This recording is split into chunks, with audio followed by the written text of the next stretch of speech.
Saudaraku, kita masih bicara tentang ketetapan atau komitmen Rasul Paulus yang ditegaskan dalam Filipi pasal 1 ayat 20, ialah bahwa yang ia harapkan dan dirindukan sepanjang umur hidupnya, bahwa ia tidak ingin beroleh malu dalam segala hal. Komitmen itu telah dia bangun sejak sedia kala ia ikut Yesus, sampai ketika Paulus menulis surat itu demikian pun juga sekarang. Kristus dimuliakan di dalam tubuhnya baik oleh hidupnya. Jadi bagaimana Paulus berusaha agar dalam segala hal dia tidak beroleh malu oleh apa yang dibuat dan dilakukannya. Maka dari itu Paulus menyatakan bahwa Kristus dimuliakan di dalam tubuhku. Bagaimana Kristus dimuliakan di dalam tubuhnya? Paulus memberikan penegasan sebagaimana dinyatakan dalam suratnya kepada orang-orang Roma, jemaat Roma pasal 12 ayat 1, dikatakan, aku menasihatkan kamu supaya kamu mempersembahkan tubuhmu sebagai persembahan yang hidup, yang kudus, dan yang berkenan kepada Allah. Itu adalah ibadahmu yang sejati. Dari sini Paulus sebenarnya ingin menegaskan bahwa hidupnya seutuhnya sepenuhnya bagi Tuhan, tubuhnya sepenuhnya seutuhnya bagi Tuhan.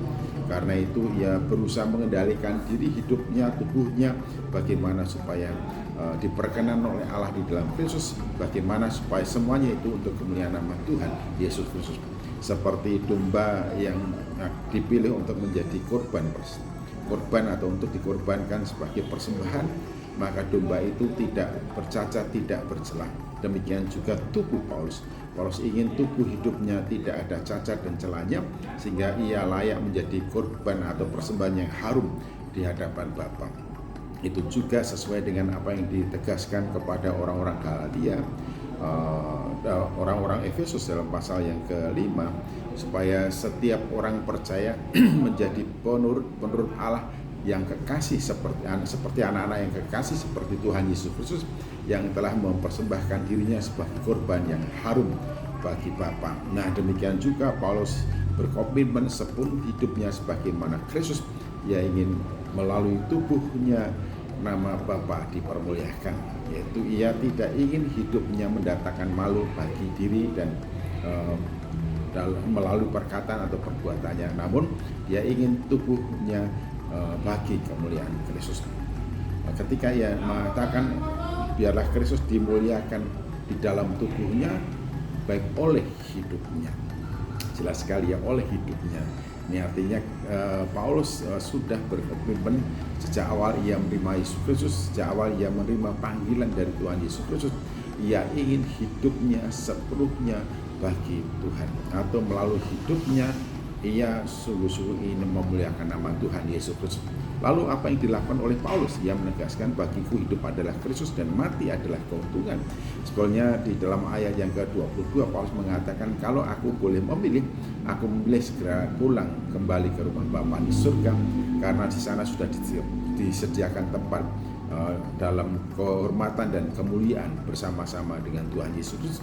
Namun ketika Paulus melihat dan menerima kenyataan bahwa dia masih diizinkan untuk hidup di dalam dunia, jadi dia katakan, bagiku hidup memberi buah atau menghasilkan buah.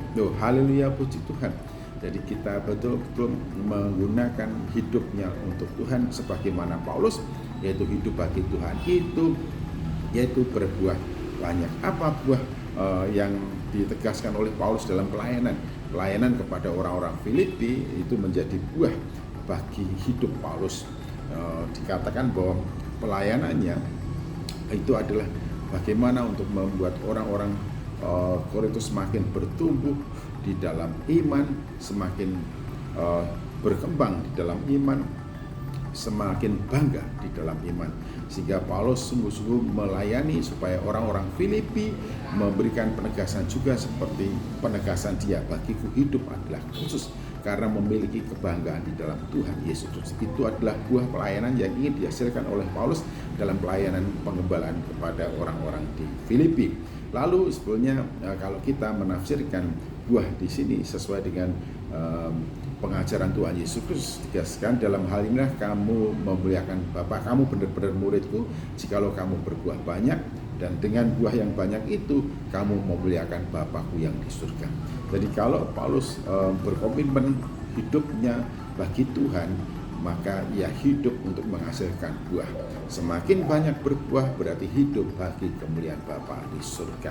Apakah buah pelayanan yang engkau hasilkan sehingga hidupmu betul-betul bagi kemuliaan Bapa di surga?